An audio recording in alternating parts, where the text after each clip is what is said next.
Hello, and welcome to Overlooked Headlines. We're the podcast designed to share headlines from America and around the world that have been disregarded or overlooked, but are critical to our lives and well-being. It's our mission to inform with the headlines and then inspire through biblical words, which we call His Lines, that once heard and applied will help to strengthen our faith in God as we navigate this journey called life.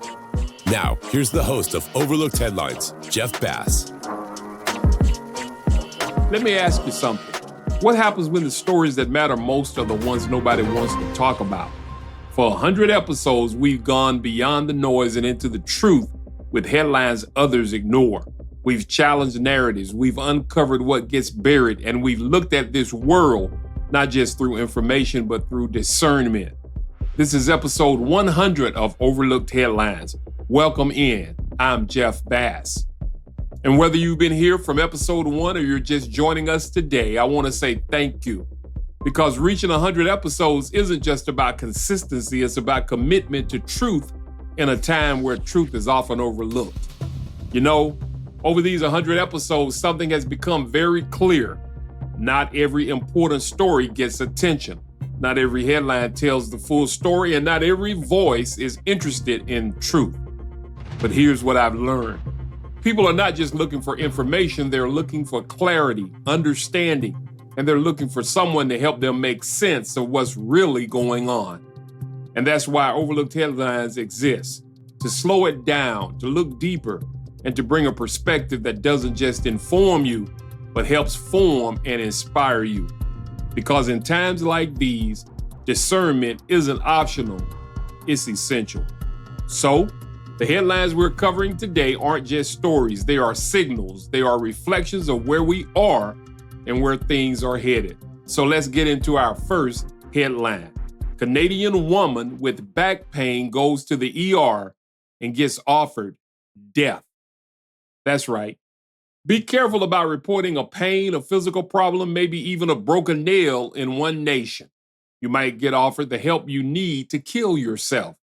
Just that has happened in the so-called modern nation of Canada, where Miriam Lancaster, 84, went to Vancouver General Hospital last year with back pain, which turned out to be a fractured sacrum at the base of the spine, a common injury for the elderly. She said, "I was approached by a young lady doctor whose very first words out of her mouth is, 'We would like to offer you euthanasia.'" According to a report from the New York Post, which urged, "Just die already," the woman had awakened with a serious back pain and went for help, only to be shocked when a doctor offered to help her die instead. Medical assistance in dying is Canada's voluntary euthanasia program that gradually is being expanded so that just about anyone can die at any time for any reason if they choose. Lancaster confirmed the pain was serious, but she hadn't been hoping to die. She said, "I was taken aback. That was the last thing on my mind. I just wanted to find out why I was in pain. I didn't want to die." She has since been treated, recovered, and has traveled to Cuba, Mexico, and Guatemala. She questioned to be offered euthanasia right off the bat for a non-life-threatening condition. Wow. It was a matter of pain management, she explained. Just because someone is 84 does not mean they're ready to go on the scrap heap of life.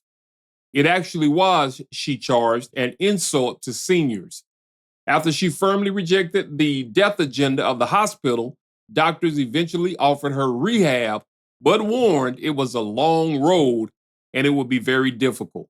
She spent 10 days in the hospital and then 3 weeks in a rehab program, and only weeks later walked her daughter down the aisle at her wedding. Also, Lancaster shared that death had been urged by physicians when her late husband, John, was fighting cancer in 2023. She said, "Of course, he turned it down. We are churchgoers. We both are ready to go when the Lord calls us, and that's what happened to him," she said. What an unbelievable story. Our second headline, Meta's Ray-Ban glasses are recording your private moments.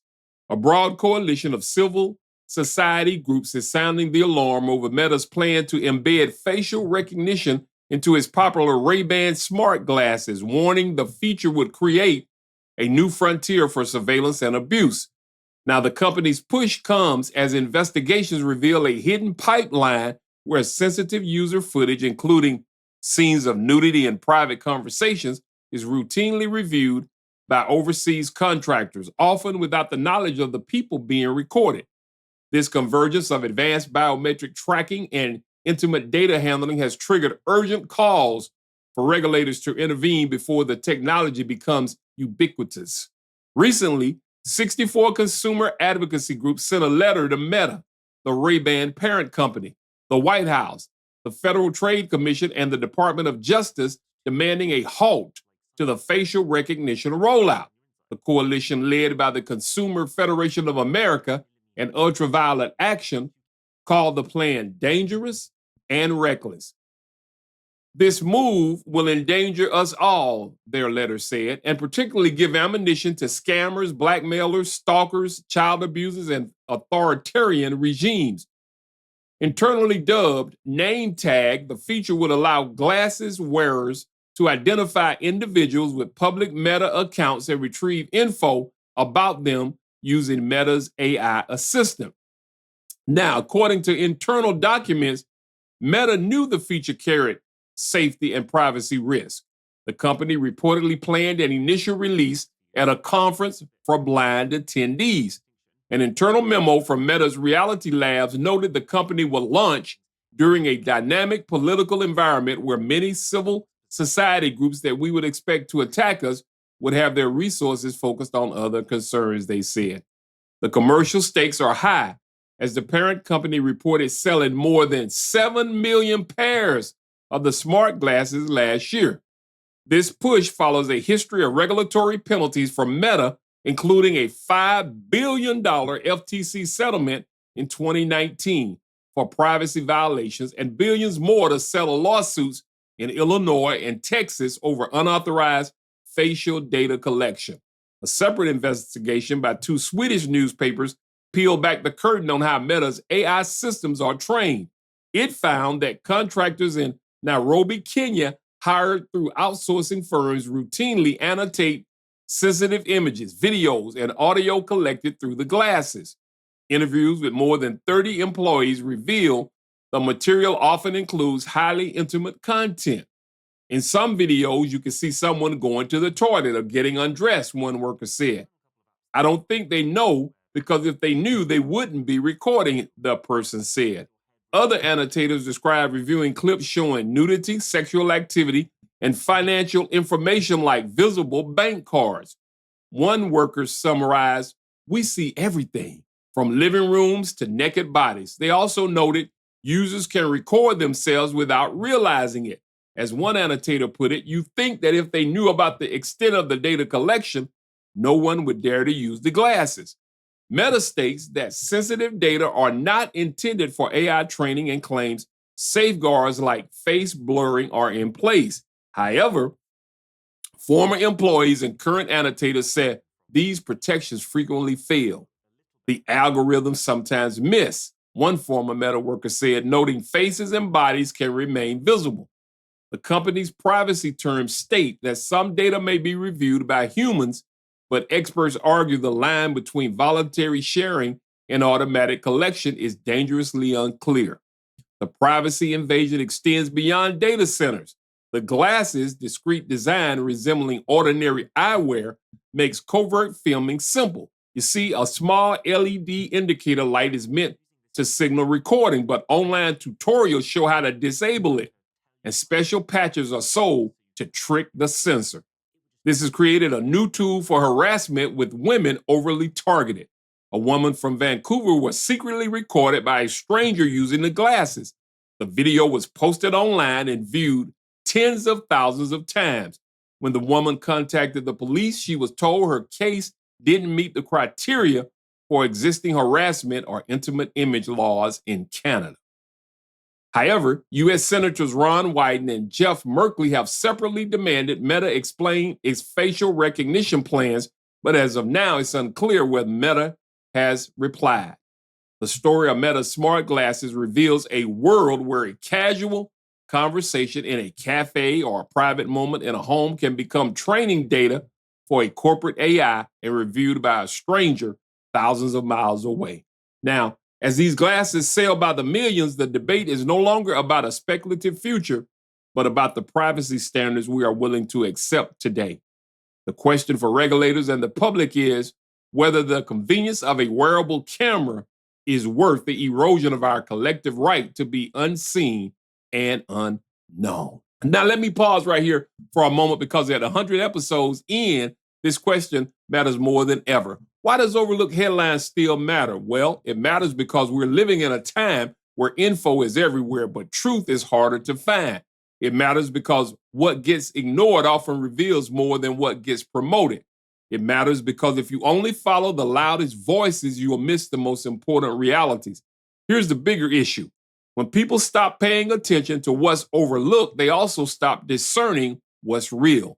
That's how deception grows. That's how confusion spreads. And that's how culture slowly shifts without people even realizing it. But this platform, Overlooked Headlines, exists for a different reason, to help you see clearly, think critically, and most importantly, to help you stay grounded spiritually. And after 100 episodes, I can tell you this with confidence. We're not just covering headlines. We're exposing what's underneath them. What we've done in these first 100 episodes is only the foundation because in weeks ahead, we're preparing to take Overlooked Headlines to another level. Deeper conversation, stronger insight, and new ways for you to engage beyond just the headlines. I won't say much more right now, but just know that what's coming next is going to be exciting. Don't move. His lines are coming up. Hey, if you're enjoying this episode, then we'll think you'll love connecting with us on our social media platforms as well, because we post frequent news bites, tips, and alerts to keep you informed and inspired. Now, let's get back to more Overlooked Headlines with Jeff Bass. Now it's time for His Lines, where we take a closer look at these headlines from a biblical perspective, taken from the Bible, God's Word. Based on our first headline, The Canadian Woman and the Value of Life, let's move into His Lines because what we just discussed isn't just a cultural issue, it's a spiritual one. Scripture tells us in Genesis 1:27, so God created man in his own image. In the image of God created he him. That means every life has value. Every life has purpose. And no system, no government, institution, or any has the authority to redefine that. But what we're seeing today is a shift, and a dangerous one, where convenience replaces compassion, where control replaces care, and where life is no longer protected, but negotiated. The Bible also tells us in Isaiah 5:20 that woe unto them that call evil good and good evil. And that's where discernment becomes critical, because if we're not careful, we will normalize what should never be acceptable. We will justify what should be challenged, and we will grow silent when we should be standing firm. So here's the question. Will we see life the way God sees it, or will we allow culture to reshape our convictions? Because at the end of the day, truth doesn't change, and life still matters. That's this week's His Lines. As we close out episode 100, I just want to take a moment and say thank you again to every listener, every viewer, every subscriber, and every person who has shared an episode, left a comment, or simply stayed consistent with this platform. Thank you. And as we move forward, I believe the assignment only gets stronger from here. More clarity, depth, and truth. So if you've been riding with Overlooked Headlines, stay with me. And if you're new here, you picked the right episode to start. I'm Jeff Bass, and this has been episode 100 of Overlooked Headlines, where we go beyond the noise and into the truth with headlines others ignore. Stay informed, stay aware, stay blessed, and as always, stay overlooked. Thanks for joining us. We hope you've been informed and inspired. Like us, tell a friend, and connect with us via Facebook, YouTube, or email us at neveroverlooked@gmail.com. That's neveroverlooked@gmail.com. Check us out next time on Overlooked Headlines with Jeff Bass.